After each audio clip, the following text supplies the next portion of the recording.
السلام علیکم ورحمۃ اللہ وبرکاتہ۔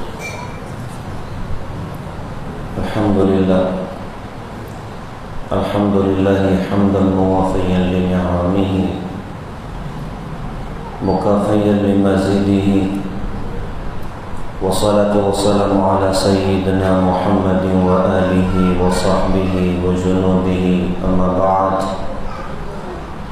قال اللہ سبحانہ وتعالی فاعوذ باللہ من الشیطان الرجیم، بسم اللہ الرحمن الرحیم، ان الذين قالوا ربنا الله ثم استقاموا تتنزل عليهم الملائكة ألا تخافوا ولا تحزنوا وأبشروا بالجنة التي كنتم توعدون نحن أولياؤكم في الحياة الدنيا وفي الآخرة وَلَكُمْ فِيهَا مَا تَشْتَهِي أَنفُسُكُمْ وَلَكُمْ فِيهَا مَا تَدَّعُونَ نُزُلًا مِّن غَفُورٍ رَّحِيمٍ۔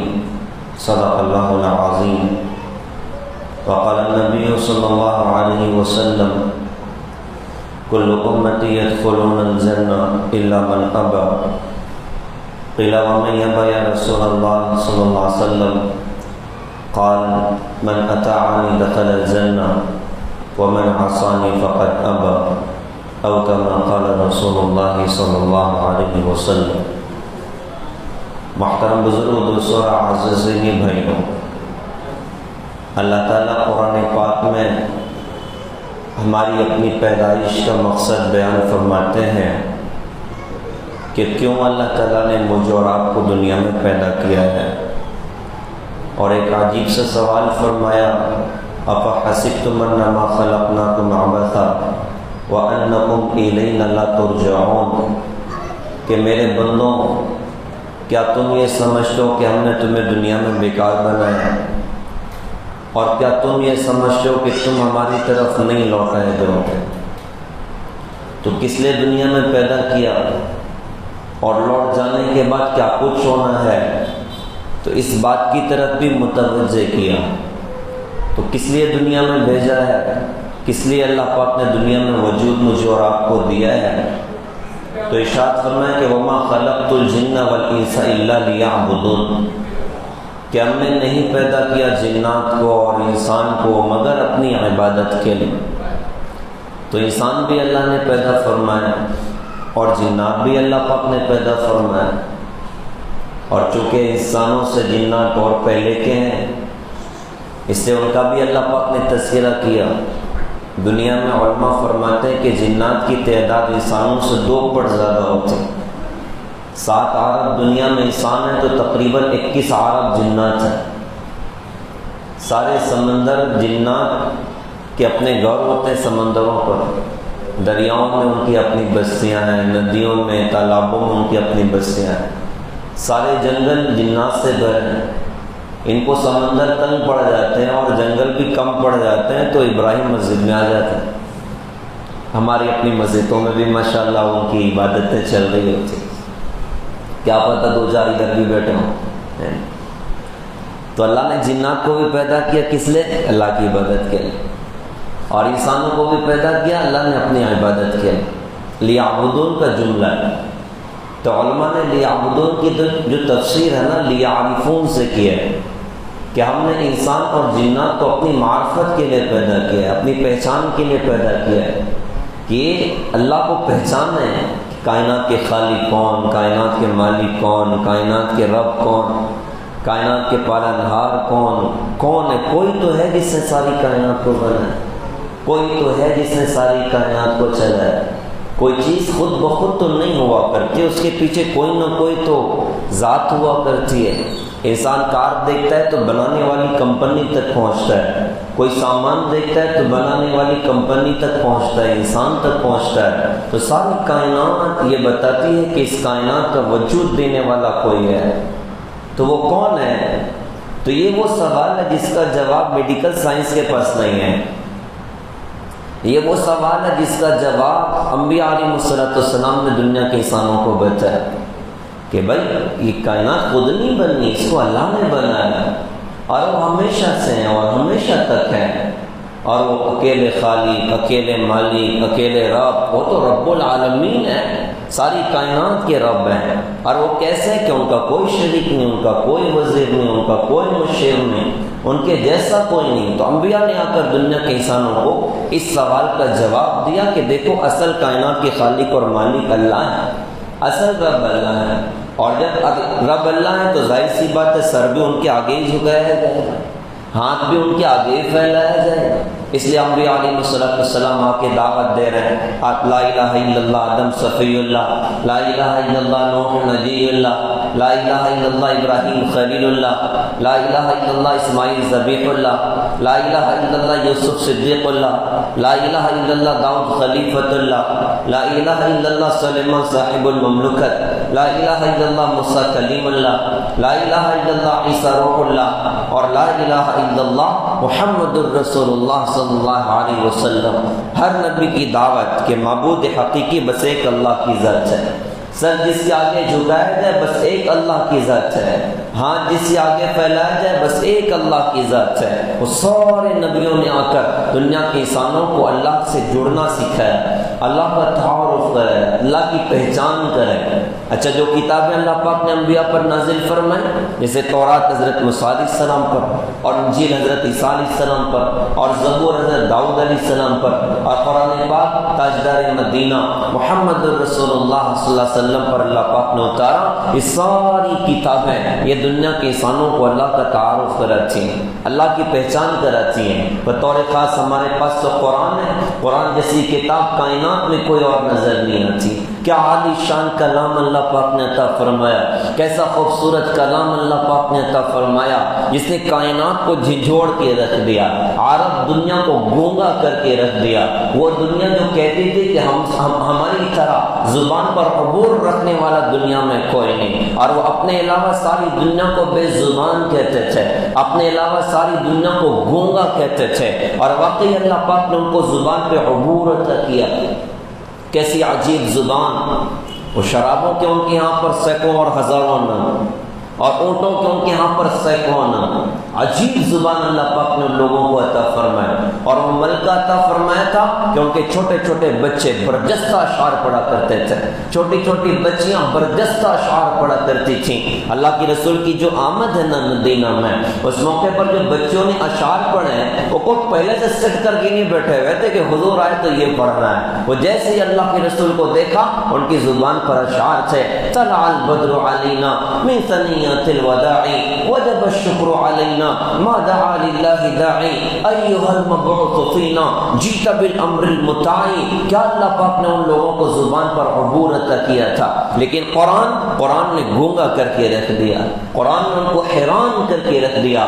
یار یہ کیسا کلام محمد الرسول اللہ صلی اللہ علیہ وسلم پر اترا، اس لیے بڑے پرلطف بات ہے۔ یہ اکثر دن بھر حضرت محمد صلی اللہ علیہ وسلم کی مخالفت کرتے تھے، اور رات میں چھپ کے ہمارے نبی کا قرآن سنتے تھے، رات میں چھپ کے حضور کا قرآن سن رہے بیت اللہ میں۔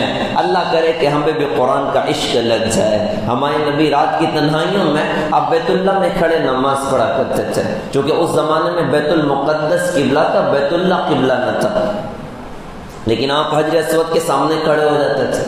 جب آپ حجر اسود کے سامنے کھڑے ہوں گے تو بیت اللہ بھی آپ کے سامنے ہوگا، اور آگے جا کر وہ بیت المقدس بھی آپ کے سامنے ہوگا۔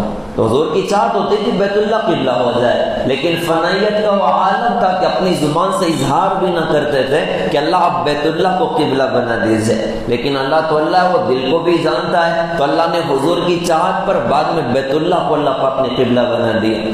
تو خیر آپ نماز پڑھتے اور مشرکین مکہ چھپ کر سنتے تھے۔ ایک مرتبہ تو پرلطف قصہ ہوا کہ حضرت عمر چھپ کے کھڑے تھے، اور وہ تو کٹر لوگوں کی فہرست میں ان کا اپنا شمار تھا اسلام کی مخالفت میں، اور کیا کچھ کوششیں کی انہوں نے اسلام کا چراغ بجھانے کے لیے۔ تو فرسٹ ٹائم جو مائل ہوئے حضرت عمر رضی اللہ عنہ اسلام کی طرف، وہ ذریعہ قرآن بنا ہے۔ اللہ کے رسول بیت اللہ میں کھڑے نماز پڑھ رہے ہیں، رات کا وقت ہے، اور حضرت عمر دور پر چھپے ہیں۔ تو سوچا کہ دیکھتا ہوں یہ بندہ پڑھتا کیا ہے، تو اللہ کے رسول حضرت محمد صلی اللہ علیہ وسلم قرآن پڑھ رہے ہیں، اور اس میں آپ نماز میں سورہ الحاقہ پڑھ رہے ہیں، الحاقہ ما الحاقہ وما ادراک ما الحاقہ کذب ثمود وعاد بالقاریہ فاما ثمود فاہلکوا بالطاغیہ واما عاد فاہلکوا بريح صرصر عاتیہ۔ آپ پڑھتے پڑھتے آپ آگے یہاں پر آ گئے، وَأَمَّا مَنْ أُوتِيَ كِتَابَهُ بِشِمَالِهِ فَيَقُولُ يَا لَيْتَنِي لَمْ أُوتَ كِتَابِيَهْ وَلَمْ أَدْرِ مَا حِسَابِيَهْ يَا لَيْتَهَا كَانَتِ الْقَاضِيَةَ مَا أَغْنَى عَنِّي مَالِيَهْ هَلَكَ عَنِّي سُلْطَانِيَهْ خُذُوهُ فَغُلُّوهُ ثُمَّ الْجَحِيمَ صَلُّوهُ ثُمَّ فِي سِلْسِلَةٍ ذَرْعُهَا 70 ذِراعًا فَاسْلُكُوهُ إِنَّهُ كَانَ لَا يُؤْمِنُ بِاللَّهِ الْعَظِيمِ وَلَا يَحُضُّ عَلَى طَعَامِ الْمِسْكِينِ فَلَيْسَ لَهُ الْيَوْمَ هَاهُنَا حَمِيمٌ وَلَا طَعَامٌ إِلَّا مِنْ غِسْلِينٍ لا يأكله إلا الخاطئون۔ ہم چونکہ عربی نہیں جانتے تو ہمیں اتنا اثر نہیں ہوتا ہے، اتنا محسوس نہیں کرتے ہیں، لیکن وہ تو عربی جاننے والے لوگ تھے اور عرب زبان سے وہ واقف تھے۔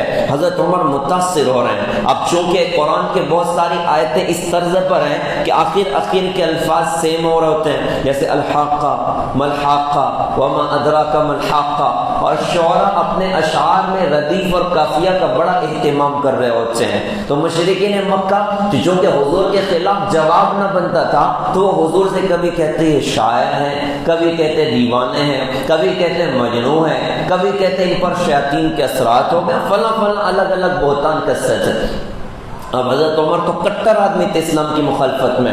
اب یہ حضور کا جب اتنا قرآن سنا نا تو بے ساختہ ان کی اپنی زبان سے نکلا، یار یہ کتنا بڑا شاعر ہے، ایک کے بعد ایک اشعار ہی پڑھتا چلا جا رہا ہے، اشعار ہی پڑھتا چلا جا رہا ہے۔ تو معجزاتی طور پر ادھر حضرت عمر نے کہا کتنا بڑا شاعر، اور ادھر اللہ کے رسول نے قرآن کی اگلی آیت پڑھی، فلا اقسم بما تبصرون وما لا تبصرون انه لقول رسول کریم وما هو بقول شاعر قلیل لما تؤمنون۔ مجھے قسم میں دیکھے اندیکھے یعنی کل کائنات کی یہ میرا رسول شاعر نہیں ہے، تم کم ہی ایمان لاتے ہو۔ حضرت عمر کے پیروں سے زمین سے رہ گئی، زبردست ان کی اپنی زبان سے نکلا، یار یہ کتنا بڑا کاہن ہے، اتنی دور سے بھی اپنی بات کو سن لیا۔ اللہ کے رسول نے اگلی آیت پڑھی، وَلَا بِقَوْلِ كَاهِنٍ قَلِيلًا مَا تَذَكَّرُونَ، اور یہ کاہن بھی نہیں ہے، تم کم ہی نصیحت قبول کرتے ہو۔ تو فرسٹ ٹائم حضرت عمر یہاں پر گھائل ہوئے تھے، اور پھر ابھی بھی کفر بڑا ہوا تھا۔ پھر بعد میں وہ لمبا چوڑا واقعہ ہوا مکہ میں کہ حضرت ابو بکر رضی اللہ عنہ کو بہت مارا گیا، صحابہ کو مارا گیا، اور یہ کہ حضرت عمر نے کہا میں حضور کو نعوذ باللہ قتل کروں گا۔ حضرت ابو بکر رضی اللہ عنہ کو بہت قربانیاں دیکھنی پڑی، بہت درد دیکھنے پڑے، بہت مارا ان کو اس دن، اللہ کے رسول کو بھی نہ چھوڑا۔ حضرت ابو بکر رضی اللہ عنہ بے ہوش ہو گئے، رات میں کافی دیر کے بعد ہوش آیا اور کہا کہ اللہ کی قسم نہ کھاؤں گا نہ پیوں گا جب تک اپنے نبی کی زیارت نہ کر لوں۔ موت کے منہ سے باہر نکلیں اور نکلتے ہی زبان کا پہلا جملہ کہ بتاؤ میرے نبی کا کیا حال ہے۔ رشتہ داروں نے کہا کہ جن کی وجہ سے اتنی بڑی مصیبت ہے، آنکھ کھلتے ان کا ہی سوال کرتے ہیں، وہ تو ناراض ہو کے چلے گئے۔ آپ عشق کی انتہا دیکھیے گا، آپ عشق کی پرواز دیکھیے گا۔ سوال کیا جائے عشق رسول کسے کہتے ہیں تو جواب ہوگا کہ صدیق اکبر رضی اللہ عنہ کو دیکھ لو کہ موت کے منہ سے باہر نکلے ہیں اور زبان کا پہلا جملہ مجھے بتاؤ میرے نبی حضرت محمد صلی اللہ علیہ وسلم کا کیا حال ہے۔ یہاں تو امت نے نبی کو شادیوں میں بھلا دیا، کاروبار میں بھلا دیا، تجارت میں بھلا دیا، شباب کا جوانی کا ذرا سا عالم کیا آیا اور باڈی واڈی کیا تھوڑی سی بن گئی، وہ اپنے نبی کو بھلا دیا، اور کاروبار میں، مال میں، اسباب میں اپنے نبی کی زندگی کو بھلا دیا۔ ہر ایک نبی کی زندگی کو واپس کر رہے صاحب، ابھی تو گلچھرے اڑانے کے دن ہے، ابھی تو نچنے والوں کو زندگی کے ہیرو بنانے کے دن ہے، ابھی تو عیش و عیشوں کے دن ہے، ابھی کہاں سنت اور شریعت کی بات کرتے ہو۔ دعویٰ عشق رسول کا ضرور ہے لیکن زندگی عشق کے خلاف کے گزر رہی ہے، زندگی حضرت محمد صلی اللہ علیہ وسلم کی مخالفت پر گزر رہی ہے۔ موت کے منہ سے باہر نکلیں، زبان کا پہلا جملہ میرے نبی کا کیا حال ہے۔ خیر کہا کہ اللہ کی قسم نہ کھاؤں گا نہ پیوں گا جب تک حضور کی زیارت نہ کر لوں۔ تو رات میں 12-1 کے بعد 2 لوگوں کا سہارا لے کے حضرت ارقم کے گھر پر پہنچے، صفا کے قریب ان کا اپنا گھر تھا۔ جب دروازہ کھولا گیا صحابہ اور حضور اندر تھے، اندر داخل ہوئے، پورا چہرہ سوجا ہوا اور عجیب کیفیت ہے اور زخم ہے ان کے اپنے بدن پر۔ ان کی کیفیت دیکھ کر زار و قطار سارے صحابہ رونے لگ گئے، یہ ہمارے نبی سے لپٹ گئے اور لپٹ کر کہا کہ حضرت آپ ٹھیک ہیں تو کوئی درد نہیں ہے، کوئی غم نہیں ہے۔ اس موقع پر حضور نے رو کر اللہ پاک سے دعا فرمائی کہ اللہ 2 عمر میں سے 1 عمر کے ذریعے سے اسلام کو قوت دے دیجئے، یا تو ابو جہل کو ہدایت دے دیجئے یا عمر بن خطاب کو ہدایت دے دیجئے، اور اللہ میرے دل کی چاہ بشارت ہے، آپ عمر بن خطاب کے ذریعے سے اسلام کو قوت عطا فرمائیں۔ پیارے بھائیوں، یہ حضور پاک صلی اللہ علیہ وسلم کی تبلیغ ہے، ہر ایمان والے کے لیے دعا کی جائے۔ وہ بظاہر گرے سے گرا انسان معلوم ہو رہا ہے، بظاہر شراب بھی ہے اور چور ہے اور ڈاکو ہے اور قتل کرنے والا ہے، آپ کو اللہ نے توفیق دیا، آپ دعا کیجیے کہ اللہ اتنی صلاحیتوں والا بندہ آپ اس کو ہدایت دے دیجئے، اللہ اس کے ذریعے سے اسلام کو قوت دے دیجئے۔ ہمیں ایک ایک کا نام لے کے دعا کرنی چاہیے۔ ایمان والے کی دعا اس کی پیٹھ کے پیچھے قبول ہو رہی ہوتی ہے، اور ہم جس بندے کے لیے کوئی دعا کریں گے نا، سب سے پہلے فرشتہ ہمارے پیچھے کھڑے ہو کر اللہ پاک سے یوں کہے گا، اللہ اس کو آپ دے نہ دیں وہ آپ کا معاملہ ہے، لیکن اس کو آپ ضرور دے دیجئے۔ تو اپنے آپ کو مقبول بنانے کا راستہ کہ اوروں کے لیے دعائیں کی جائیں۔ اللہ کے رسول نے روح کو دعا کی، ادھر قبولیت کا اظہار ہو گیا، اور ادھر صبح صبح دارالندوہ میں سارے مشرکین اکٹھا ہو گئے، اور اکٹھا ہو کے کہا کہ کون ہے جو محمد صلی اللہ علیہ وسلم کو نعوذ باللہ قتل کر دیں۔ تو مکے کا ایک ڈون بھی ادھر ہی بیٹھا ہوا تھا۔ آج کل بھی ایک کریز چلا ہوا ہے، جو اس جوانی کی دہلیز پر قدم رکھا، اب یہ جذبہ ہمارے جوانوں میں پنپ رہا ہے، مجھے محلے کا بھائی بننا ہے۔ آپ بھائی سمجھ رہے ہیں؟ وہ بھائی نہیں جو راحت کا سامان بن جائے، وہ بھائی نہیں جو بیواؤں کی مدد کر رہا ہو، وہ بھائی نہیں جو مظلوموں کا ساتھ دے رہا ہو، وہ بھائی کی طرف اشارہ نہیں کر رہا ہو جو مظلوموں کا تعاون کر رہا ہو۔ عجیب فضا بندی چلی جا رہی۔ میں اس مجمع کو نیک اور اللہ والا سمجھتا ہوں، لیکن موبائل کا دور ہے، کسی ایسے بھائی کے کان تک میری اپنی صدا پہنچ رہی ہے کہ جسے بھائی بننے کا شوق ہے، ممبئی والا بھائی، مار دھاڑ والا، قتل والا، خون بہانے والا، میں اللہ کا واسطہ دے کے کہوں اللہ کے واسطے سے واپس آ جاؤ۔ ارے کدھر جا رہے ہو؟ تم نے کلمہ اس نبی کا پڑھا ہے جس نے اوروں کے تلوار مرنے کے بعد بھی ان کی خاطر اللہ سے دعائیں کی ہیں، جس نے اوروں کے پتھر کھانے کے بعد بھی رو رو کر اللہ پاک سے ان کے لیے دعائیں کی ہیں۔ اللہم اغفر لی قومی فانہم لا یعلمون، اللہ تو ان لوگوں کو معاف کر دے، مجھے نہیں پہچانتے۔ آج تم ایمان والوں کے خون کے پیاسے بن گئے، آج مسلمان کا خون بہانے والا بن رہا ہے، آج مسلمان کی جان کا دشمن بن رہا ہے۔ کتنے قتل ہمارے اپنے شہر میں ہو رہے ہیں، کیسے مار دھاڑ کی فضائیں ہمارے اپنے شہر میں بن رہی۔ اللہ کا واسطہ دے کے کہتا ہوں اللہ کے واسطے واپس آ جاؤ، اس راہ پر نہ جاؤ، ہلاکت کے علاوہ ملتا کچھ نہیں ہے۔ اوروں کو دیکھ کر عبرت حاصل کر لینا چاہیے، اوروں کا انجام دیکھ کر عبرت حاصل کر لینا چاہیے۔ اوروں کا ناحق خون بہانے والا نہ دنیا میں اس کا انجام اچھا ہے نہ آخرت میں اس کا انجام اچھا ہے۔ اگر ہم اچھا انجام چاہتے ہیں، نبی کے اخلاق والے بن جائیں، نرمی والے بن جائیں، محبت والے بن جائیں، درگزر کرنے والے بن جائیں۔ اللہ کے رسول سے پوچھا گیا کہ اللہ کے رسول سب سے زیادہ طاقتور کون؟ آپ نے فرمایا کہ طاقتور وہ ہے جو اپنے غصے پر کنٹرول کر لے، یہ نہیں کہ غصہ آیا تو تلوار نکال لی اور خنجر نکال لیا اور چاپڑ نکال دیا اور ایک دم اوروں کے خون کے پیاسے بن گئے۔ اوروں کا خون بہانا، ناحق قتل، ایک بندے کے ناحق قتل پر ساری دنیا بھی اگر اکٹھی ہو جائے، اللہ اس ساری دنیا کو اٹھا کے جہنم کی آگ میں پھینک دے گا۔ دنیا میں ٹھیک ہے پیسوں سے جان بچ جاتی ہوگی، دنیا میں ٹھیک ہے قتل بھی کیا اور پولیس سے سیٹنگ بھی کر لی اور پیسے دے کے باہر بھی نکل، اللہ کی قسم آخرت میں بچنے کا راستہ نہ ہوگا، اللہ کی قسم آخرت میں بچنے کا راستہ نہ ہوگا، اللہ کی قسم آخرت میں بچنے کا راستہ نہ ہوگا۔ اللہ انصاف کا فیصلہ حشر کے میدان میں کر کے دکھائے گا۔ تو حضرت عمر رضی اللہ عنہ نے کہا میں حضور کا نعوذ باللہ قتل کروں گا۔ لوگوں نے کہا تو ہی کر سکتا ہے، تیرے علاوہ کوئی نہیں کر سکتا۔ اب وہ خیر اکیلے نکلے اور بہن کے گھر گئے اور لمبا چوڑا واقعہ کہ قرآن کو سنا تو دل کی دنیا بدل گئی اور زبان پر اللہ کے رسول کے پاس آ کر کلمہ پڑھا، اشہدو ان لا الہ الا اللہ وانک محمد رسول اللہ صلی اللہ علیہ وسلم۔ میں بات عرض کرنے نکلا تھا کہ قرآن اللہ پاک نے حضرت محمد صلی اللہ علیہ وسلم پر اتارا۔ میں اپنی ذات سے بھی کہوں، اب بھائیوں سے بھی کہوں، آج جمعہ کے اس مجلس میں نیت کیجئے انشاءاللہ قرآن سے دوستی کریں گے، قرآن سے دوستی کریں گے، قرآن سے دوستی کریں گے۔ وہ زبان قیامت کے میدان میں بڑی بدقسمت ہوگی جو اللہ کے کلام پہ نہ چل سکی ہو، وہاں بڑی بدقسمت ہوگی جو اللہ کے کلام کو نہ دیکھ سکی ہو، وہ کان بڑے بدقسمت ہوں گے جو اللہ کے کلام کو نہ سن سکے ہوں۔ ہم قرآن سے دوستی کریں۔ علامہ کے اشعار کیا شاندار تھے، لکھنا نہیں آتا تو میری جان پڑھا کر، ہو جائے گی تیری مشکل آسان پڑھا کر، اور پڑھنے کے لیے تجھ کو اگر کچھ نہ ملے تو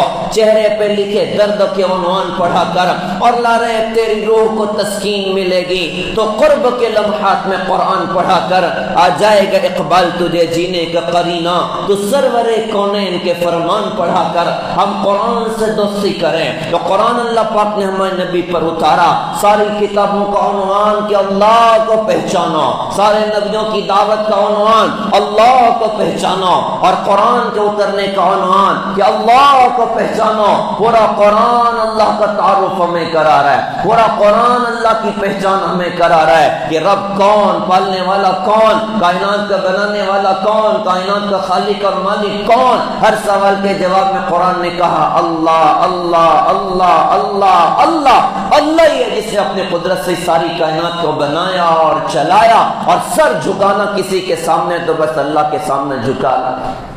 تو اللہ کا تعارف کرایا قرآن میں، اور تعارف بھی بڑی عجیب دولت ہے، اللہ کی پہچان بھی بڑی عجیب دولت ہے۔ کہتے ہیں دو عالم سے کرتی ہے بیگانہ دل کو، عجب چیز ہے لذت آشنائی۔ اللہ کی پہچان وہ عجیب دولت ہے، جب اندر میں اتر جائے تو آدمی اللہ کو پانے کے لیے ہر سودا کرنے کے لیے تیار ہوتا ہے، ہر شے قربان کرنے کے لیے تیار ہوتا ہے۔ جان پر بنائے تو جان قربان ہے، اولاد پر بنائے تو اولاد قربان ہے، ماں باپ کو چھوڑنے کی نوبت ہے آ جائیں ماں باپ قربان ہے، خاندان اور علاقہ اور شہر چھوڑنے کی نوبتیں ہیں تو شہر بھی قربان اور خاندان بھی قربان اور علاقہ بھی قربان۔ اللہ کو اندر میں اتار لیا ہے، اللہ کو پہچان لیا ہے۔ اب میں اس عنوان پر آؤں، بقرعید کا خوبصورت موقع، یہ خوبصورت موقع میں ابراہیم علیہ السلام کی یاد تازہ کرواتا ہے، ان کی اہلیہ، ان کے بیٹے کی قربانیاں میں یاد دلاتا ہے۔ ابراہیم علیہ السلام اللہ کو پہچاننے والی شخصیات، کیا اللہ کا تعلق ان کے اندر تھا، کیا اللہ کی محبت ان کے اندر تھی، کیا اللہ کا عشق ان کا سمندر ان کے اپنے دل میں ٹھوٹے مار رہا ہوتا تھا۔ فرشتوں میں بات چلی، اللہ نے ان کو اپنا خلیل بنایا تو کیا ان کے اندر ایسی خوبی ہے، اللہ نے ان کو اپنا خلیل بنایا ہے۔ اللہ پاک نے فرمایا ٹھیک ہے تم امتحان لے لو، تمہیں بھی پتہ چل جائے گا کہ اس کو میں نے خلیل کیوں بنایا۔ ایک فرشتہ ابراہیم علیہ السلام جنگل میں بکریاں چرا رہے تھے، تو ایک فرشتہ جنگل میں اترا انسانی شکل میں، اور اس نے اللہ کی تعریف بیان کی، سبحان ذی الملک والملکوت، سبحان ذی العزت والعظمت والہیبت والقدرت والکبریاء والجبروت۔ اللہ کی تعریف کے نغمے اس نے گائے۔ اب ظاہر سی بات ہے، جس سے محبت ہوتی ہے اس کے نام سے بھی محبت ہوتی ہے، اس کے نام سے بھی محبت ہوتی ہے۔ اس لیے اللہ والوں کو راتیں کم پڑ جاتی ہیں اللہ کی یاد میں، راتیں کم پڑ جاتی ہیں قرآن کی تلاوت میں، راتیں کم پڑ جاتی ہیں اللہ اللہ کرنے میں۔ کہنے والے نے کیا شاندار کہا تھا، میری زیست کا حال کیا پوچھتے ہو، بڑھاپا نہ بچپن نہ اس میں جوانی، جو چند ساعتیں یاد دل بھر میں گزری، وہی ہے وہی بس میری زندگانی۔ اور وہ کیفیت بنتی اللہ کے عاشقوں کی رات میں، مجھ کو نہ اپنا ہوش نہ دنیا کا ہوش ہے، بیٹا ہوں مست ہو کہ تمہارے جمال میں، اور تاروں سے پوچھ لو میری روداد زندگی، راتوں کو جاگتا ہوں تمہارے خیال میں۔ اللہ کرے کہ ہمیں اللہ کا عشق لگ جائے، اللہ سے بات کرنے کو ذوق ہو جائے۔ ہمیں نیت کرنا چاہیے کہ کچھ نہ کچھ وقت رات کی تنہائی کا اپنے اللہ کو دیں گے۔ اللہ کی دی توفیق سے عرض کیا کرتا ہوں کہ نیت کیجئے کہ کچھ VIP ٹائم اپنے اللہ کو دیں گے۔ بھائی کم سے کم 1 گھنٹہ اپنے اللہ کے لیے طے کر لیجئے کہ رات میں ٹھیک ہے میں 4 بجے نہیں اٹھ پا رہا ہوں، تو بھائی 10 سے 11 کا ٹائم VIP ٹائم میرے اپنے اللہ کا ہوگا۔ میں بستر پر آ گیا، اب نہ ماں بیوی کا گزرنا، بچوں کا گزرنا، دوستوں کا گزرنا، موبائل کا گزر، اب بس اللہ ہی اللہ، اللہ ہوں میں اور تو اب کچھ قرآن پڑھ لوں گا، کچھ اللہ اللہ کر لوں گا۔ لا معبود الا اللہ، لا مقصود الا اللہ، لا مسجود الا اللہ، لا مرغوب الا اللہ، لا مطلوب الا اللہ، لا الہ الا اللہ، لا الہ الا اللہ۔ اللہ کی یاد کے ساتھ کچھ وقت گزاروں گا، کچھ اپنے نبی کو یاد کر کے درود پاک پڑھوں گا، جس نبی کے احسانات لا تعداد، جس نبی کی قربانیاں لا تعداد، جس نبی کا پیار ماں سے زیادہ، جس نبی کا پیار باپ سے زیادہ۔ کوئی باپ بتاؤ جو اپنی اولاد کے لیے ایسا رویا ہو جتنا آج کے دن حضرت محمد صلی اللہ علیہ وسلم اپنی امت کی خاطر 1450 سال پہلے عرفات کے میدان میں روئے، ظہر کی کی نماز کے بعد سے لے کر یا رب میرے امت، یا رب میرے امت، یا رب میرے امت، کبھی ہاتھیوں اوپر اٹھ رہا ہے، کبھی یوں آ رہا ہے، اور کبھی اٹھنی سے ٹچ ہو رہا ہے، قصوہ اٹھنی پر 6 گھنٹہ بیٹھ کر عرفات کی تپتے دھوپ میں اپنے قیامت تک آنے والی امت کے لیے دعائیں کرتے رہے، یا اللہ میری امت کو معاف کریے گا، یا اللہ میری امت کو معاف کریے گا، یا اللہ میری امت کو معاف کریے گا۔ شام میں جبرائیل آ گئے کہ حضرت آپ نے تو سارا امت کے لیے مانگ لیا ہے، کچھ اپنے گھر والوں کے لیے بھی مانگ لیجئے، اللہ کچھ ٹائم لمٹ آپ کی بڑھا دیتا ہے۔ اللہ پاک نے فرمایا کہ آج تو بس امت کے لیے مانگنا، کسی اور کے لیے نہیں مانگنا۔ شام میں جبرائیل نے اللہ کا پیغام سنایا، کہا اللہ پاک فرماتے ہیں میں سب کو معاف کروں گا، ظلم کرنے والوں کو معاف نہ کروں گا۔ آپ شام میں مزدلفہ پہنچے تو مزدلفہ کی رات کے حضور کی دعا کے الفاظ سے اللہ تو قادر ہے تو ظالم کو بھی معاف کر دے اور مظلومین کو اپنی طرف سے بدلہ عطا فرما دے۔ جس نبی نے امت کے ظالموں کے لیے بھی اللہ سے دعائیں مانگی ہیں، جس نبی نے امت کو اتنا پیار دیا، جس نبی نے امت کو اتنی محبت دی۔ صحابہ ایک مرتبہ ایک صحابی رسول سے چوری کا گناہ سرزد ہوا، صحابہ نے پکڑ کے حاضر کر دیا، کہا جی حضرت انہوں نے چوری کیا ہے۔ اللہ کے رسول نے گناہ ثابت ہے تو آپ نے فرمایا بھائی ان کے ہاتھ کاٹ دیے جائیں، اور ایک کونے میں جا کے حضور رو رہے ہیں۔ صحابہ نے کہا حضرت سزا تو آپ ہی نے سنائی ہے اور آپ خود روتے ہو۔ آپ نے فرمایا کہ وہ امیر بدترین امیر ہے جو اللہ کی حد جاری نہ کرے، یہ تو اللہ کا حکم ہے کہ اگر گناہ ثابت ہو جائے چوری کا تو ہاتھ کاٹ دیے جائیں، لیکن ایک بات کہتا ہوں میرے امتی کا ہاتھ کٹے میں نہ رو تو اور کون روئے گا۔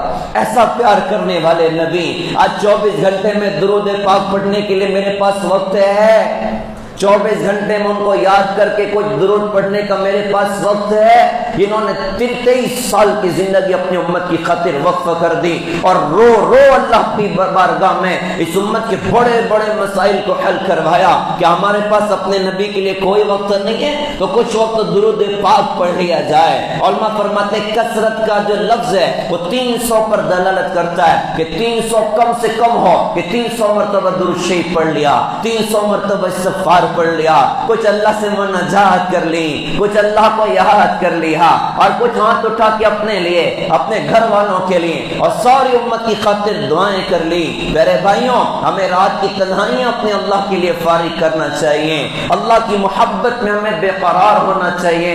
اللہ کی یاد بڑی دولت ہے، اللہ کا ذکر بڑی دولت ہے۔ سلمان فارسی رضی اللہ عنہ فرماتے تھے کہ رات ہوتی ہے لوگ 3 جماعتوں میں تقسیم ہو جاتے ہیں، ایک وہ جماعت ہے کہ رات ان کے لیے نعمت اور کمائی بن جاتی ہے، یہ وہ جماعت ہے جو رات کی فرصت کو غنیمت جانتی ہے اور اللہ کی عبادت میں لگ جاتی ہے، قرآن بھی، اللہ کی یاد بھی، تہجد بھی، رونا دھونا بھی، اللہ کو منانا بھی، ان کی رات ان کے لیے نعمت بن گئی۔ اور دوسری وہ جماعت ہے جو رات کی فرصت کو غنیمت جانتی ہے اور شراب میں، زنا میں، عیاشی میں، فحاشی میں، ناچ گانوں میں یہ اپنی رات کو برباد کر رہے ہوتے ہیں، ان کی رات ان پر وبال بن گئی، ان کی رات ان پر عذاب بن گئی۔ ایسی راتیں آخرت میں بڑی تباہی کا ذریعہ ہیں، بڑی بربادی کا ذریعہ ہیں۔ اور فرمایا تیسری جماعت وہ جماعت ہے جو عشاء کی نماز پڑھ کے سو گئی اور ڈائریکٹ فجر میں اٹھی، نہ انکمنگ ہے نہ آؤٹ گوئنگ ہے۔ ہر بندہ سوچے کہ روزانہ میرا کس جماعت میں شمار ہوتا ہے، اللہ والوں کی جماعت میں شمار ہو رہا ہے یا اللہ کے باغیوں کی جماعت میں شمار ہو رہا ہے۔ ہر بندہ اپنا غور کرے، اپنی کمین گاہ میں بیٹھ کے اپنا شکار کرے، عمر بھر دیکھتے رہے لوگوں کے عیب و ہنر، جب پڑی اپنے عیبوں پہ نظر تو دنیا میں کوئی برا نہ رہا۔ تو اپنے اللہ کے لیے وقت فارغ کرنا۔ تو ابراہیم علیہ السلام فرشتے نے اللہ کی تعریف بیان کی، ابراہیم علیہ السلام بے قرار ہو گئے، جس سے محبت ہوتی ہے اس کے نام سے بھی محبت ہوتی ہے۔ ابراہیم علیہ السلام بے قرار، اس کو تلاش کیا کہ بھائی تم نے اللہ کی تعریف کی تھی، کہ جی کی تھے یار بہت اچھا لگا تھا، ایک بار اور اللہ کی تعریف بیان کر دو۔ فرشتے نے کہا جی فری میں نہیں کہوں گا، کچھ دینا پڑے گا۔ ابراہیم علیہ السلام نے فرمایا ساری بکریاں میری ہیں، آدھی بکریوں کا ریوڑ تھیرا، مثال کے طور پہ 100 بکریاں تو بھائی 50 تیری، تو ایک مرتبہ اللہ کی تعریف بیان کر دے۔ اس نے کہا جی ٹھیک ہے سودا منظور ہے، پھر اللہ کی تعریف بیان کی، محبت بھڑک اٹھی۔ ابراہیم علیہ السلام نے فرمایا بھیا ایک بار اور کہہ دو نا۔ کہا جی اب کیا دو گے؟ فرمایا آدھی بکریوں کا ریوڑ بچا ہے، یہ بھی دینے کے لیے تیار۔ کہا سودا منظور، پھر اللہ کی تعریف بیان کی۔ لیکن کہنے والے نے کہا کہ مکتب عشق کے انداز نرالے دیکھے، اس کو چھٹی نہ ملی جس نے سبق یاد کیا اور محبت بھڑک گئی۔ کہ بھیا ایک بار اور اللہ کی تعریف بیان کر دو۔ فرشتے نے کہا کہ اب کیا دو گے، آپ کے پاس تو بچا ہی نہیں کچھ دینے کے لیے۔ ابراہیم علیہ السلام نے فرمایا کہ ہاں، یہ ساری بکریاں تو تیری ہو چکی ہیں، ان بکریوں کے لیے تجھے کوئی غلام اور چرواہ بھی تو چاہیے۔ ارے میں اپنے رب کا نام سننے کے لیے، اپنی ذات کا سودا کرنے کے لیے تیار ہوں۔ یہاں تو اللہ اکبر کی صدائیں سن کر مسلمان اللہ کے در پر آنے کے لیے تیار نہیں، اللہ کے گھر پر آنے کے لیے تیار نہیں۔ وہاں اللہ کا نام سننے کے لیے ابراہیم علیہ السلام اپنی ذات کا سودا کرنے کے لیے تیار ہو گئے۔ فرشتے نے کہا کہ حضرت میں کوئی انسان نہیں ہوں، میں تو فرشتہ ہوں، آپ کی امتحان کے لیے محبت کے لیے اترا تھا کہ اللہ نے آپ کو اپنا خلیل کیوں بنایا؟ واقعی آپ اس قابل ہیں کہ اللہ آپ کو اپنا خلیل بنائے۔ کیسا اللہ کو پہچاننے والے انسان، اور کیسے اللہ کے نام پہ سب کچھ قربان کرنے والے انسان۔ باپ اللہ کی بغاوت پر ہے، ابا کو بڑے پیار سے سمجھایا، بڑی محبت سے، یا ابت لا تعبد الشیطان، اے میرے ابو جان آپ شیطان کی عبادت نہ کیجئے، آپ بتوں کی عبادت نہ کیجئے۔ بڑے پیار سے سمجھایا، بڑی محبت سے سمجھائی۔ جب ہم اپنے ماں باپ کا اکرام کریں گے، ہماری اولاد بھی ہماری اپنی فرمانبردار بنے گی۔ باپ کو سمجھائے کہ ابا جی، اے میرے پیارے ابو جی، آپ شیطان کی عبادت نہ کیجئے۔ باپ مخالفت پر ہیں، خاندان مخالفت پر ہے، اور قبیلہ مخالفت پر ہے، بادشاہ وقت مخالفت پر ہے، سارا شہر مخالفت پر ہے۔ اللہ کا تعلق اندر مترا ہوا، خاندان بھی چھوڑا ہے، ماں باپ کو بھی چھوڑا ہے، اور علاقہ بھی چھوڑا ہے، شہر بھی چھوڑا ہے، اور اللہ کے نام پر سب کچھ چھوڑ چھاڑ کے نکل گئے۔ جن کی نگاہوں کے سامنے اللہ ہوتے ہیں، وہ ظاہری حالات سے متاثر نہیں ہوتے، وہ ظاہری مشکلوں سے متاثر نہیں ہوتے۔ یار یہ نقصان ہو رہا ہے، یہ نقصان ہو رہا ہے۔ سب سے بڑی بات کہ ہمیں اللہ ملنا چاہیے۔ تو نہ روٹھے مجھ سے یارا، تیرا روٹنا ہے غضب، یوں میں راضی ہوں تجھ سے، مجھے چاہے زمانہ چھوڑ دے۔ اللہ تجھے پانے کے لیے ہر سودا منظور ہے، ہر قربانی دیتے چلے گئے، ہر شے قربان کرتے چلے گئے۔ ملک شام پہنچے ہیں، حضرت حاجرہ نکاح میں آ گئی ہیں۔ اب یہ کہ اسے اللہ پاک نے اولاد عطا فرما دی، اسماعیل علیہ السلام۔ اب اللہ کی طرف سے حکم ہو رہا ہے کہ اپنے بیوی بچے کو صحرا میں چھوڑ دو۔ چھوڑنے کے لیے تیار ہو گئے۔ کہا کہ جبرائیل تمہارے اپنے گائیڈ ہوں گے، یہ تمہیں بتائیں گے تمہیں جانا کہاں ہے۔ اللہ ٹھیک ہے میں تو تیار ہوں۔ بیوی بچوں کو چھوڑ کے نکلنا کوئی معمولی کام ہے؟ بیوی بچوں کو چھوڑ کے چلے جانا کوئی معمولی کام ہے؟ ابراہیم علیہ السلام نے چلنا شروع کیا، بیوی بھی ہے اور بچہ بھی ہے، اور جبرائیل گائیڈ ہیں۔ چلتے چلتے کہیں پانی نظر آیا، چشمہ نظر آیا، کنواں نظر آیا۔ ابراہیم علیہ السلام پوچھتے یہاں چھوڑنا ہے؟ کرنے جی یہاں نہیں چھوڑنا ہے، اور آگے چلنا ہے، اور آگے چلنا ہے۔ یہ چلتے چلتے کہاں پہنچایا؟ وہاں پہنچایا جہاں اس زمانے میں آدم نہ آدم زاد، پانی کا ایک قطرہ نہیں، اناج کا ایک دانہ نہیں۔ کہ یہاں اللہ پاک نے چھوڑنے کا حکم دیا ہے۔ چاروں طرف دیکھا، زندگی کا سامان کوئی نہیں ہے، لیکن نگاہ اللہ کی ذات پر تھی۔ بیوی کو اتارا، بچہ پاس میں ہے، اللہ کا حکم کہ واپس چلے جانا۔ واپس ہونے لگے، حضرت حاجرہ نے دیکھا کہ حضرت تو جانے کی تیاریاں کر رہے ہیں۔ کہا کہ حضرت آپ ہمیں کہاں چھوڑ کے جا رہے ہیں؟ ابراہیم علیہ السلام خاموش کریں۔ حضرت حاجرہ نے کہا کہ حضرت یہاں تو زندگی کا سامان کوئی نہیں، آپ ہمیں کہاں چھوڑ کے جا رہے ہیں؟ ابراہیم علیہ السلام پھر خاموش کرے ہیں۔ حضرت حاجرہ بھی تو اللہ کو پہچاننے والی خاتون تھیں، اللہ کو جاننے والی خاتون تھیں۔ میرے بھائیوں، آج ہمارے اپنا بہت بڑا قصور، ہم نے اپنے گھروں میں اللہ کا دین نے زندہ کیا، اپنے خواتین کو اللہ کا تعارف نہیں کرایا، اپنی خواتین کو نبی کا تعارف نہیں کرایا، اپنے گھروں میں اپنے نبی کے دین کو جگہ نہیں دی ہے۔ یہ بہت بڑا جرم ہے، ہماری اپنی بہت بڑی ذمہ داری کہ ہم اپنی خواتین کو اللہ اس کے رسول کو تعارف کرائیں، اللہ اس کے رسول کا دین سکھائیں۔ اللہ نے خواتین میں بڑی خوبیاں رکھی ہیں، اللہ نے خواتین میں بڑے کمالات رکھے ہیں۔ اسلام میں بڑی بڑی برکتیں خواتین کے ذریعے سے ملی ہیں، اور بڑی خیر خواتین کے ذریعے سے وجود میں آئی ہے۔ لہٰذا اپنی خواتین کو دین سکھایا جائے۔ آج گھروں سے دین نکلا ہوا ہے، آج خواتین سے دین نکلا ہوا ہے، ورنہ وہ دور بھی یاد کرنے کے قابل ہے۔ مختلف واقعات خواتین کے، یہ کیسے اللہ کو پہچاننے والی، کیسا فکر آخرت اپنے اندر رکھنے والی، اور کیسا اپنی نیک گزرتی زندگی کو نیک اعمال کے ذریعے سے وصول کرنے والی، اور کیسے اپنے چھوٹے چھوٹے بچوں کی دینی تربیت کرنے والی۔ اللہ کا تعلق کیسا زبردست ہے۔ حضرت عمر فاروق رضی اللہ عنہ مدینہ کی گلیوں میں رات میں گشت کر رہے ہیں، 11-12 بج رہا مدینوں میں، سارا مدینہ سویا ہے اور خلیفۃ المسلمین بے قرار ہو کر مدینہ کی گلیوں میں پھر رہے ہیں۔ کوئی مصیبت زدہ تو نہیں ہے، کوئی بھوکا تو نہیں ہے، کوئی پریشان حال تو نہیں ہے۔ ایک گھر میں سے آواز آ رہی ہے، ماں بیٹی سے کہہ رہی بیٹی دودھ میں پانی ملا دے، تو حضرت عمر نے کان لگا سن رہا ہے۔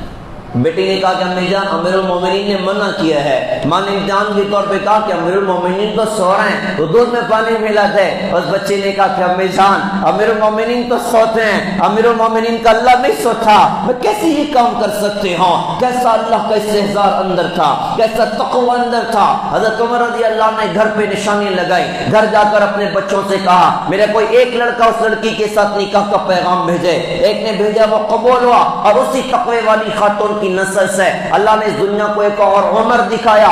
اس عمر کو دنیا عمر بن عبدالعزیز رحمت اللہ علیہ کے نام سے جانتی ہے، جس کے اعمال کے برکات ایسے زبردست کہ بھیڑیا بکری گھاٹ پہ کھڑے ہو کر پانی پی رہے ہیں، اور 3 بر اعظم میں کوئی مسلمان فقیر نہیں، سب زکات کا دینے والا، زکات کا لینے والا کوئی نہیں۔ تقوی والی خاتون کی نسل کی برکت ہے۔ کیسا تقوی ان کے اندر، کیسا فکر آخرت ان کے اندر۔ گھر میں فاقہ چل رہا ہے، ایک دن گزرا کھانے کا انتظام نہیں ہے، شوہر گھر کے باہر دوسرے دن نکلتا ہے کچھ تو کاروبار کر کے لے کر آتا ہوں، گیا دن بھر تلاش کیا کچھ نہ ملا، شام کو منہ لٹکا کر شوہر گھر پر لوٹا ہے۔ نیک بیویاں ہوتی ہیں نا، وہ اپنے شوہر کا چہرہ بڑھتی ہیں اور مصیبت اور پریشانیوں میں اپنے شوہر کا ساتھ دیتی ہیں۔ اسی سکھایا نبی نے کہ دیکھو تم حسن جمال دے کے نکاح نہ کرنا، تم خاندان دے کے نکاح نہ کرنا، تم مال دے کے نکاح نہ کرنا، تم دین دیکھ کر نکاح کرنا، تم دین دھاری دیکھ کر نکاح کرنا۔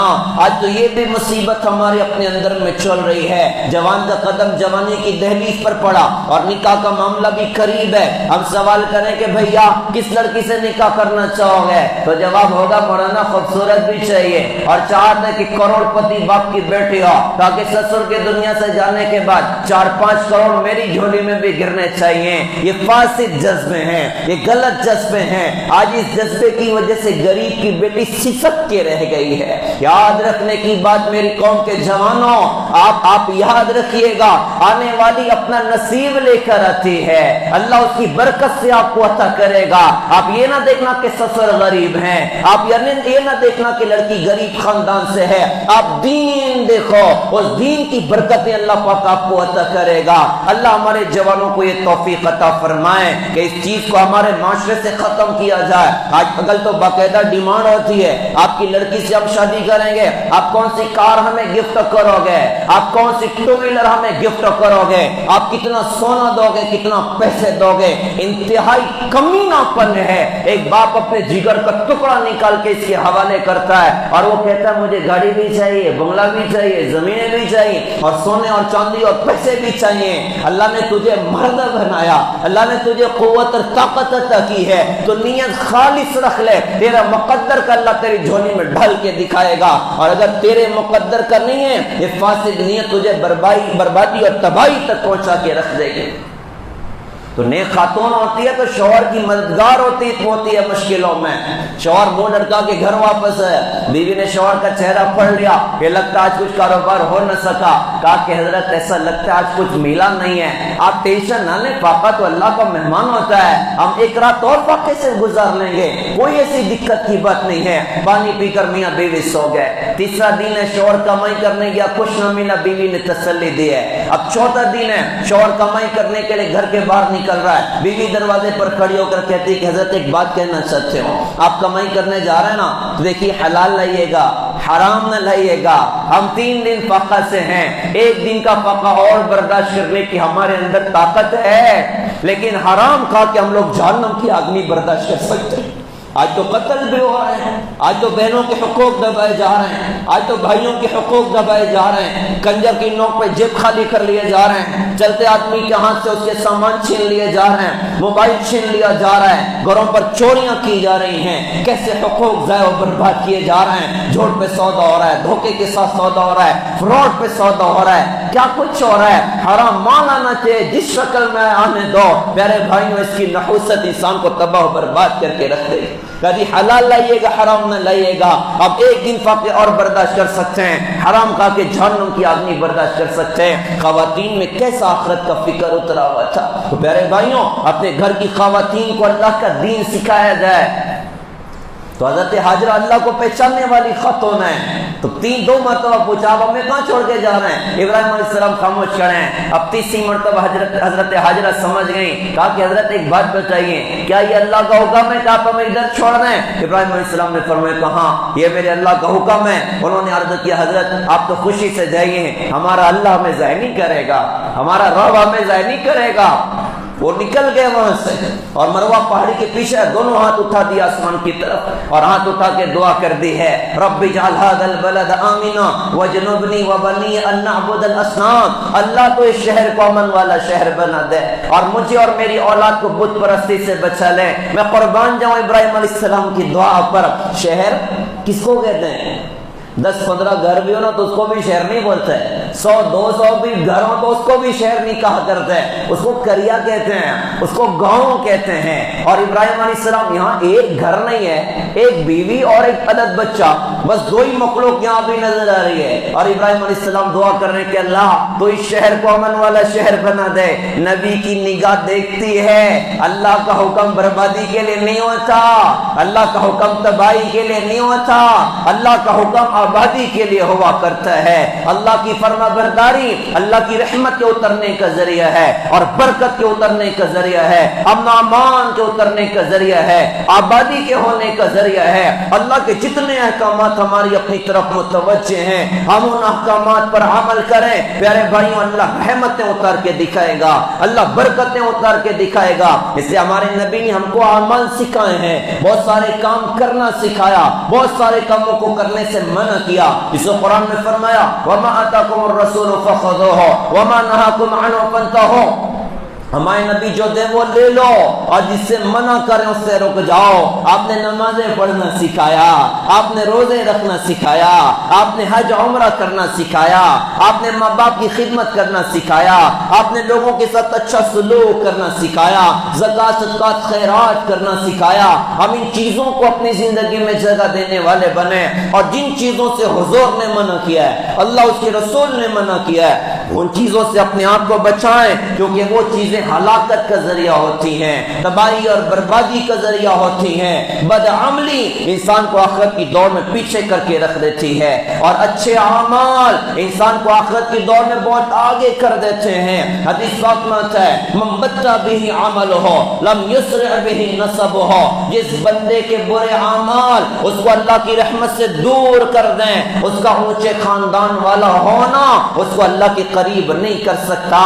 اللہ تمہارا اپنا عمل دیکھے گا, اللہ تمہاری اپنی زندگی دیکھے گا. اس لیے برائیوں سے بچا جائے, نافرمانیوں سے بچا جائے. نافرمانیاں ہلاکت کے اترنے کا ذریعہ ہوتی ہیں, بربادی کے اترنے کا ذریعہ ہوتی ہیں. میں وہ واقعہ آپ حضرات کو سناتا چلوں. مسلمان بادشاہ جنگل میں شکار پر نکلا ہے, سپاہی بھی الگ ہو گئے, بادشاہ راستہ بھٹک گیا اور کپڑے میلے کچیلے اور بال پرا گندا حال بے حال اور بھوک اور پیاس سے بے قرار کیا. انار کا باغیچہ دکھا, سوچا چلو اندر جاتا ہوں شاید زندگی کا کوئی سامان ہو جائے. اندر گیا تو دیکھا انار کا باغ ہے اور مالی کام کرنے والا. اس نے کہا کہ بھائی میں مسافر ہوں. اپنے آپ کو بادشاہ کہنے میں بھی شرم آ رہی تھی, کیفیت ایسی ہو چکی تھی. کہا بھائی میں مسافر ہوں, راستہ بھٹک گیا ہوں, آپ کے احسان ہو, آپ مجھے تھوڑا کچھ پانی پلا دیں, انار کا جوس پلا دیں. اس نے کہا جی ٹھیک ہے بیٹھے میں لے کر آتا ہوں. وہ ایک انار لے کر آیا, دانے نکالے, گلاس میں نچوڑا, پورا گلاس انار کے جوس سے بھر گیا. بادشاہ نے پیا, بڑا مزیدار. بادشاہ نے سوچا یار یہ تو بہت پیسہ کماتے ہیں اور یہ تو ان کا اپنا باغ, یہ میری اپنی حکومت کے تحت ہے, تو کیوں نہ ایسا کروں کہ ٹیکس لگا دوں تاکہ کچھ پرسنٹ میرے خزانے میں بھی جمع ہو جایا کرے, مجھے کتنا نفع اس کے ذریعے سے ہوگا. نیت کو خراب کیا. اس نے کہا کہ بھیا ایک اور جوس پلا دو. کہا جی ٹھیک ہے میں لے کر آتا ہوں. ہو گیا, جا کر انار لایا, دانے نکالے, گلاس میں نچوڑا, اب گلاس نہ بھرا. دوسرا لا کر نچوڑا, پھر بھی نہ بھرا. تیسرا نچوڑ دیا, پھر بھی نہ بھرا. بادشاہ نے کہا یہ کیا چکر ہے, پہلی مرتبہ میں پورا گلاس ایک ہی انار میں بھر گیا تھا، ابھی 3 نچوڑ دیے، بھرنے کو تیار نہیں ہے۔ ہائے رے ہائے، وہ دور بھی بڑا عجیب تھا، وہ دور بھی بڑا عجیب تھا کہ کھیتوں میں کام کرنے والے بھی اللہ والے ہوا کرتے تھے، راستوں میں کھیلنے والے بچے بھی اللہ والے ہوا کرتے تھے۔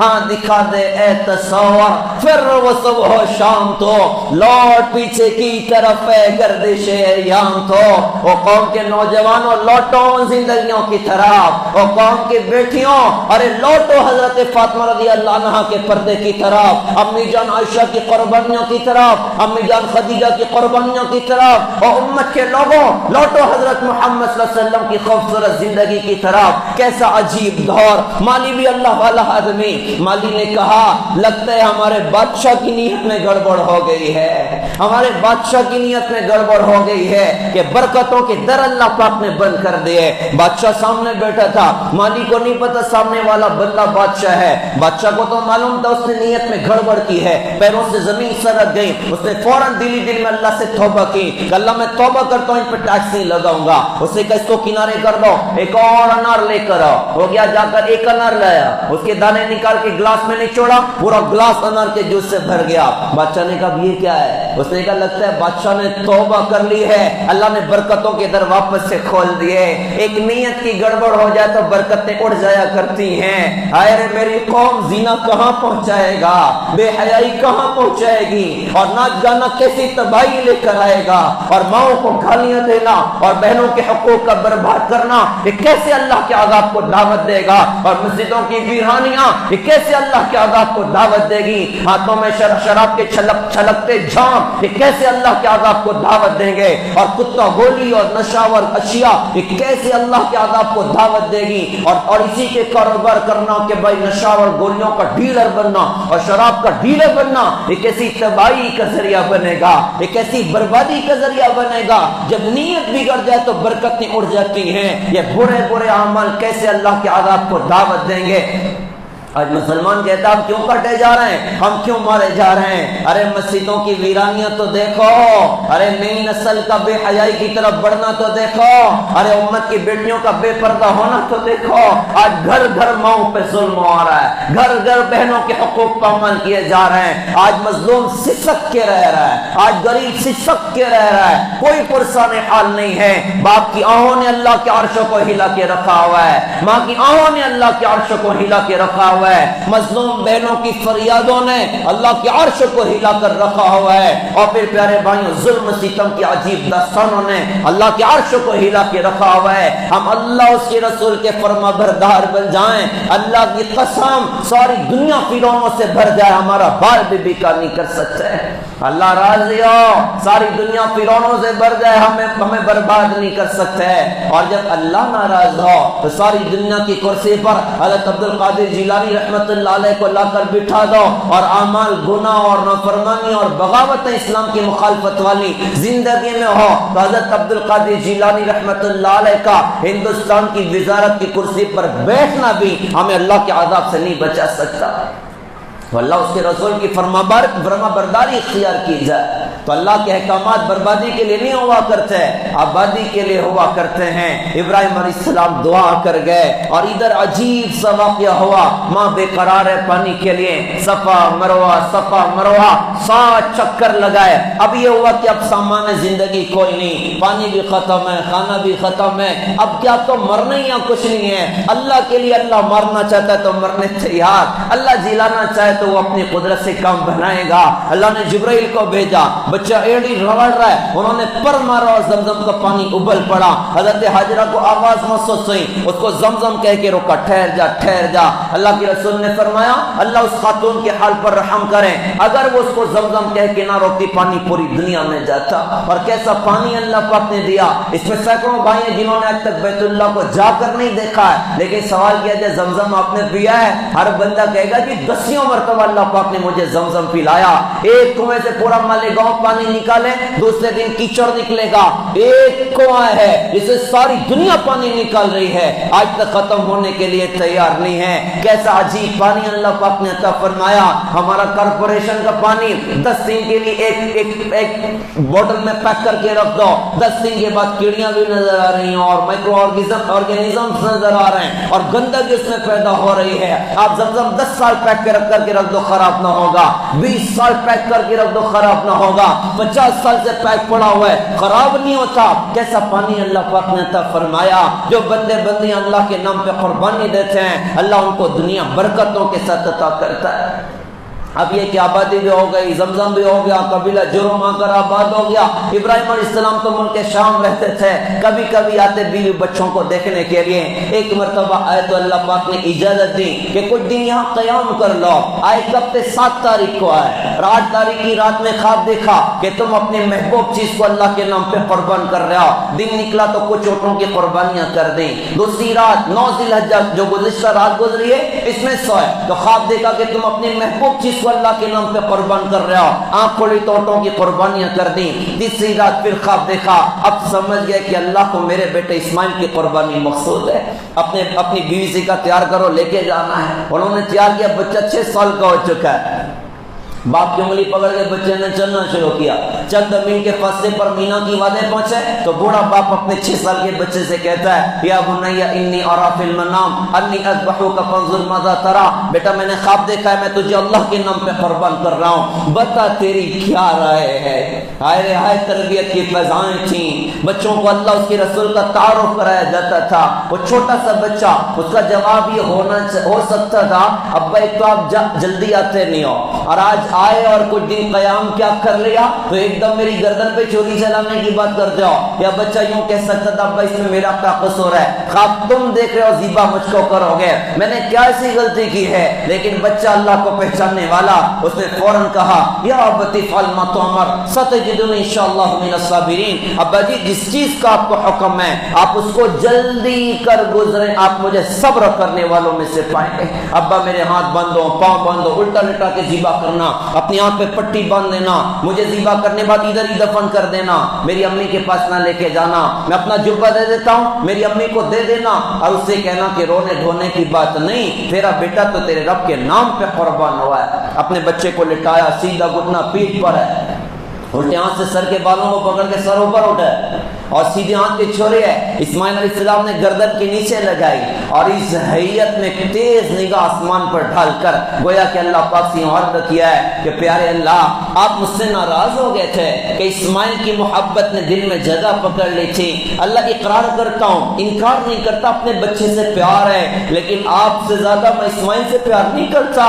اللہ آپ راضی ہو جائیے, آج میں اسماعیل کو بھی آپ کے نام پہ قربان کر رہا ہوں. طاقت کے ساتھ چھری کو چلا دیا. اس موقع پر آسمان کے فرشتے روئے, اللہ تیری دھرتی پر کیا ہو رہا ہے. ایک نبی کی گردن پہ چھری چلانے جا رہا ہے اور ایک باپ بیٹے کی گردن پہ چھری چلانے جا رہا ہے, اور سامنے اللہ ہے کہ اللہ ناراض نہیں ہونا چاہیے. طاقت کے ساتھ چھری کو چلایا, اللہ بھی تو اللہ ہے, اللہ نے بچے کو بچا لیا اور فدیے میں جنت کا جانور ذبح ہوا. لیکن ابراہیم علیہ السلام کو ٹائٹل دیا قد صدقت الرؤیا, اے ابراہیم آپ نے اپنے خواب کو سچا کر دکھایا, اور اس قربانی کو قیامت تک کے لیے اللہ پاک نے زندہ کر دیا کہ بندے اللہ کے نام پہ قربانیاں کریں, اور جب قربانی کریں تو دل کا جذبہ ہو اللہ کے مقابلے میں ہر شے قربان کی جا سکتی ہے, اللہ اس کی رسول کو نہیں چھوڑا جا سکتا. اب یہ سوال بنتا ہے یہ کون سے قربانی ہے. ایک طرف جانور کی گردن پہ چھری بھی چل رہی ہے اور دوسری طرف چہرے پر استورا بھی چل رہا ہے. ایک طرف جانور کی گردن پہ چھری بھی چل رہی ہے اور دوسری طرف گھروں میں ناچ گانا بھی چل رہا ہے. ایک طرف تو چھری بھی چل رہی ہو اور دوسری طرف موسیقی بجائی جا رہی ہو, ایک طرف چھری چل رہی ہو اور دوسری طرف گوشت تقسیم کرنے میں ظہر عصر کی نمازیں ضائع کی جا رہی ہو اور کباب ٹکیا کھانے میں وہ نمازوں کو برباد کیا جا رہا ہو. یہ کون سی قربانی ہے؟ یہ قربانی نے پیغام دیا کہ جیو اللہ اس کے رسول کی مرضی پر اور مرو اللہ اس کے رسول کی مرضی پر. بہت بقرعید آئی آ کر چلی گئی, کوئی تو بقرعید ان کے لابی بن بن جائے، کوئی تو عید انقلابی بن جائے، کوئی تو رمضان انقلابی بن جائے۔ او بھائی آج عزم ارادے کریں، اللہ کی رحمتیں متوجہ ہیں، بڑے عجیب دن گزر رہے ہیں، 9 ذی الحجہ کی تاریخ ہے، اللہ کی رحمت جوش میں ہے۔ آج کے جمعہ کو اپنی زندگی کے انقلابی بنانے کے عزم کریں کہ اب جینا مرنا اللہ اس کے رسول کے دین پر ہے، جتنی بغاوت اور نافرمانیاں اس کو چھوڑیں گے انشاءاللہ۔ کوئی بندہ ایسا حرام کمائیوں کی طرف چلا گیا، شراب کی طرف چلا گیا، کتا گولی کی طرف چلا گیا، یا اس کا ڈیلر بن گیا، یا گھر میں ماں باپ کو گالیاں دی ہیں، یا بہنوں کے حقوق برباد کیے ہیں، یا اوروں کے خون بہائے ہیں، معافی مفول کریں، توبہ تیلہ کریں، اللہ کو راضی کرنے کے عزم کریں، اور نیت تو انشاءاللہ جینا مرنا اللہ اس کے رسول کے دین پر ہے۔ اللہ دنیا میں بھی نوازے گا، اللہ آخرت میں بھی نوازے گا۔ اب یہ چیزیں ہمارے اپنے اندر آ جائیں، اس کے لیے دین کی محنتوں کو اللہ پاک نے دنیا میں چلایا، دینی نسبتوں کو اللہ پاک نے دنیا میں چلایا۔ اللہ کا شکر اور محنتیں اللہ پاک نے ہمیں عطا فرمائی۔ مدارس کی محنت ہے، خانقاہوں کی محنت ہے، دعوت و تبلیغ کی محنت ہے۔ ابھی آپ کی مسجد کے سامنے ماشاءاللہ بچیوں کے لیے کتنا خوبصورت عمارت کی بنیاد ڈالی گئی اور عمارت تیار ہو رہی ہے۔ بہت بڑی خوشی کی بات ہے کہ امت کی بچیوں کو قرآن اور حدیث کی تعلیم سے آراستہ کرنے کی کوششیں کی جا رہی ہیں۔ میں احباب سے درخواست کروں گا ہم بھی تعاون کرنے والے بنے، ہم بھی اس کے لیے فکر اور کوشش کرنے والے بنے، تبلیغ کی خوبصورت محنتوں سے جڑیں۔ بقرعید کا خوبصورت موقع ہے اور چھٹیوں کا موقع ہے۔ ہمارے مالیگاؤں جیسا تہوار دنیا میں کہیں اور نہیں منایا جاتا۔ عید ایسی ہوتی ہے کہ بھائی ہفتے گزر جاتے، 10 دن تو کہیں نہیں گیا، 10 دن چھٹی، اور بقرعید 10 دن چھٹی۔ تو بھائی آپ عید ہے، بقرعید ہے اور تیوسی ہے، بلکہ 84 بھی پکڑ لو، خوب ٹکی کباب کھا لیں اور بریانیاں کھا لیں۔ ایک بات کہتے ہیں کہ بھائی ان چھٹیوں میں کچھ نہ کچھ وقت اللہ کی راہوں میں نکل کر اپنے نبی کا دین سیکھنے کا عزم کریں۔ یہ تبلیغ کی خوبصورت محنت ہے۔